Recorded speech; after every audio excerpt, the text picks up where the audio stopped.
Osaka, 1985. Les néons du quartier de Dotonbori se reflètent dans les eaux sombres du canal. La nuit, la ville s'enivre, rit, consomme. C'est le Japon de la bulle économique, une époque d'opulence où tout semble possible, où l'insécurité n'est qu'un concept lointain réservé à l'Occident. Dans l'inconscient collectif japonais, la rue est sûre.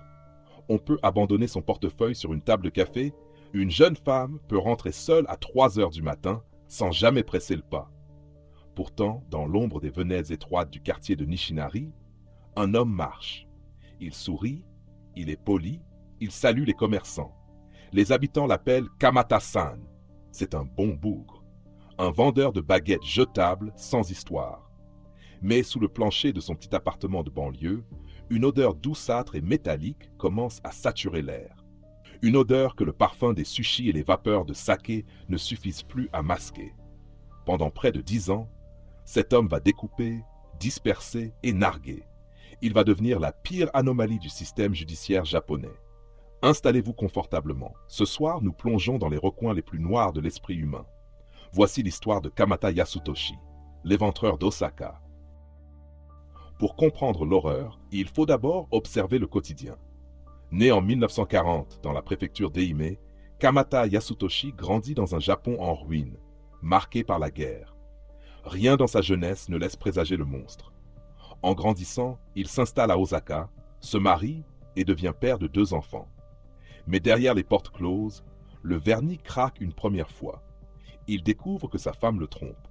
Blessé dans son orgueil, il prend ses enfants sous le bras et s'installe à Nishinari-ku en 1960.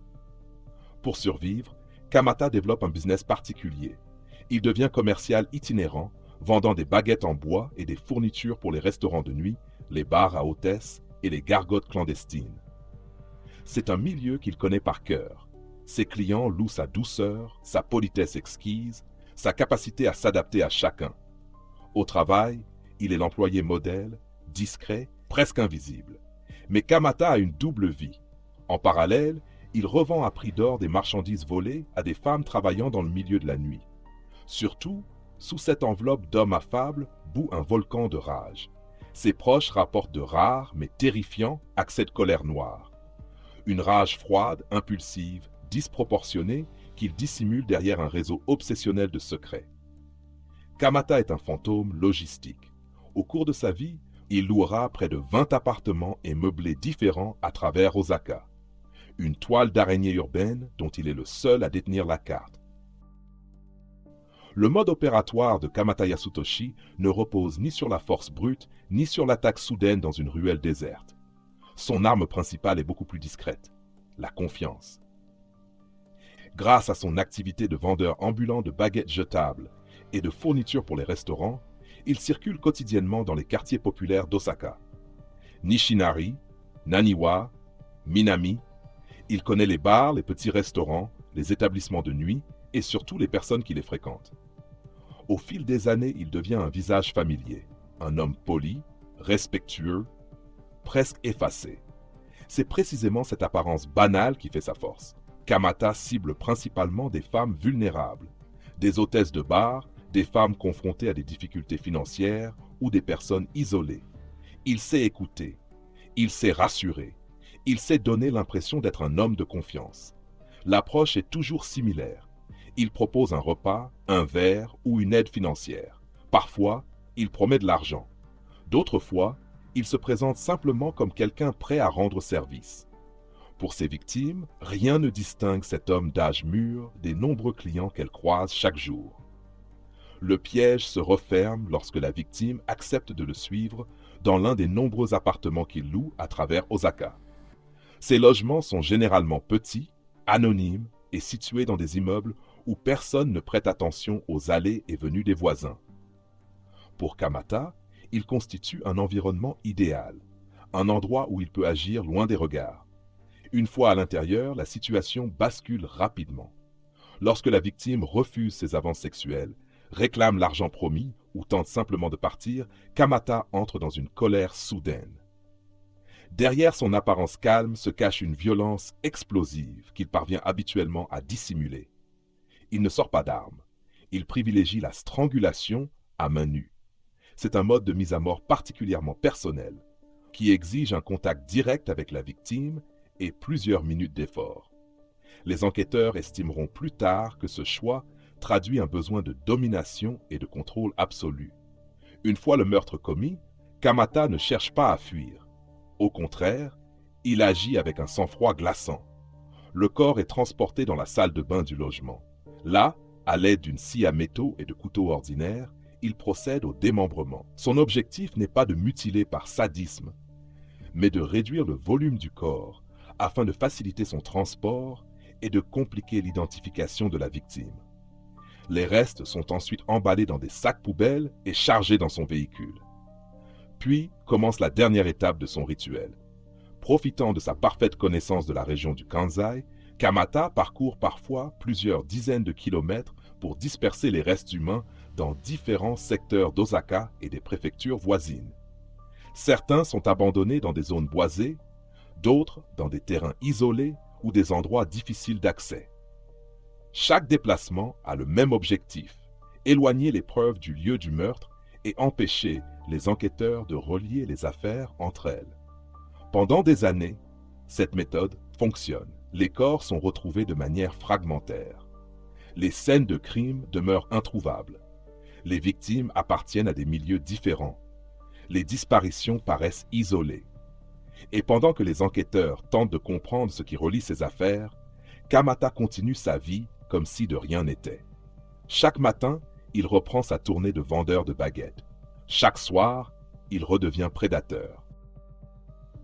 Entre 1985 et 1984, Kamata Yasutoshi va tuer à plusieurs reprises, laissant derrière lui une traînée de victimes dont les profils semblent parfois n'avoir aucun lien entre eux. Des femmes travaillant dans le milieu de la nuit, une étudiante en difficulté financière, une mère de famille et même une enfant. À première vue, rien ne les relie. Pourtant, toutes ont croisé le chemin du même homme. Parmi elles se trouve une étudiante de 19 ans attirée par la promesse d'un peu d'argent. Mais parmi toutes ces victimes, une seule allait faire exploser l'affaire au niveau national. Une enfant de 9 ans. Son meurtre choque le pays tout entier et transforme une série de disparitions inquiétantes en une affaire nationale. Malgré des profils variés, les crimes présentent des similitudes frappantes. Kamata attire ses victimes dans l'un des nombreux appartements qu'il loue à travers Osaka.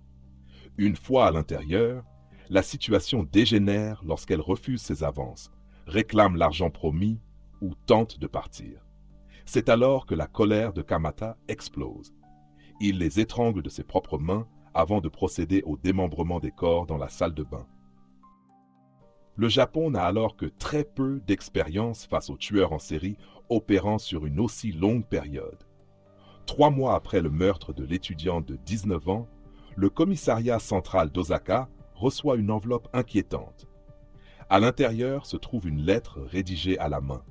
Son auteur revendique le crime avec une assurance glaçante et tourne les enquêteurs en ridicule. Pour signer son message, il choisit un pseudonyme provocateur, le monstre aux 22 visages. Une référence directe au célèbre monstre aux 21 visages de l'affaire Glico Morinaga, qui humilie alors les autorités japonaises depuis plusieurs années. En ajoutant un visage supplémentaire, Kamata cherche à montrer qu'il est encore plus insaisissable. Au départ, les policiers envisagent un canular. Mais cette hypothèse s'effondre rapidement. La lettre contient des détails que seul le meurtrier peut connaître. Le nom exact du restaurant de sushi où il a déjeuné avec la victime avant sa mort, ainsi que plusieurs informations précises concernant le meurtre et le démembrement du corps. L'authenticité du courrier ne fait plus aucun doute. La police comprend alors qu'elle n'a pas affaire à un meurtrier ordinaire. Derrière ces lignes se cache un homme qui prend plaisir à défier les autorités et à observer leur impuissance. Malgré cette provocation, Kamata va continuer à échapper aux enquêteurs pendant près de 10 ans. Son secret est d'une simplicité déconcertante. Il ne se cache pas. Chaque matin, il poursuit sa tournée de vendeur de baguettes jetables.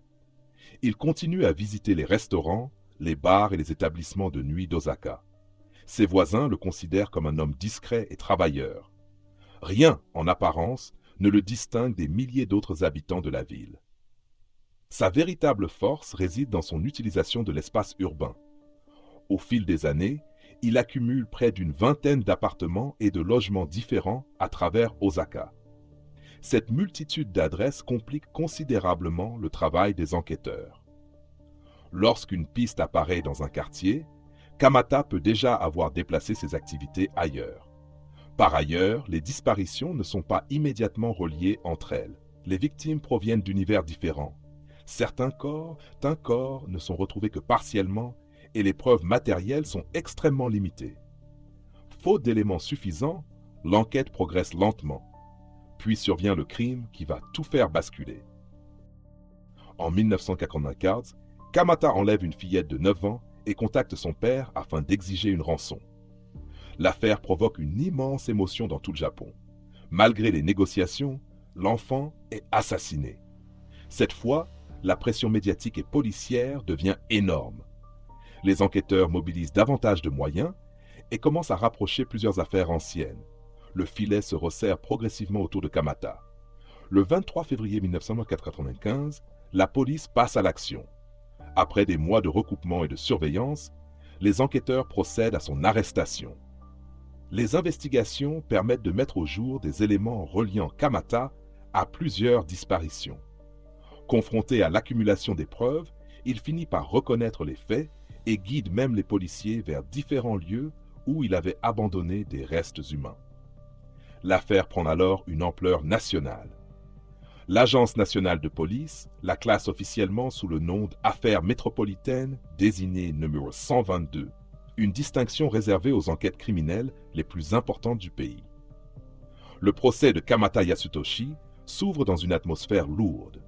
L'opinion publique découvre l'étendue des crimes et l'extraordinaire capacité du tueur à avoir échappé aux autorités pendant près d'une décennie. Le 24 mars 1989, le tribunal de district d'Osaka le reconnaît coupable et le condamne à la peine de mort par pendaison. Kamata fait appel à plusieurs reprises. Il tente notamment de revenir sur certains aveux et affirme avoir subi des pressions durant les interrogatoires. Les juridictions supérieures rejettent ses arguments les uns après les autres. En 2005, la Cour suprême confirme définitivement sa condamnation. Commence alors une nouvelle attente. Au Japon, les condamnés à mort ne connaissent jamais la date de leur exécution à l'avance. Chaque matin peut être le dernier. Pendant plus d'une décennie, Kamata vit dans cette incertitude permanente. Le 25 mars 2016, à l'âge de 75 ans, les gardiens viennent le chercher dans sa cellule. Quelques heures plus tard, Kamata Yasutoshi est exécuté par pendaison. Avec lui, disparaissent les derniers secrets d'un homme qui aura utilisé la politesse, la confiance et l'anonymat d'une grande ville comme arme de prédation. L'affaire de l'éventreur d'Osaka rappelle une vérité dérangeante. Les criminels les plus dangereux ne ressemblent presque jamais à des monstres. Ils ressemblent souvent à tout le monde. Kamata n'était ni un marginal, ni un fugitif traqué vivant dans l'ombre. Il était ce vendeur que l'on croisait chaque jour, ce voisin qui saluait poliment, cet homme ordinaire auquel personne ne prêtait attention. Et c'est précisément ce qui le rendait si dangereux.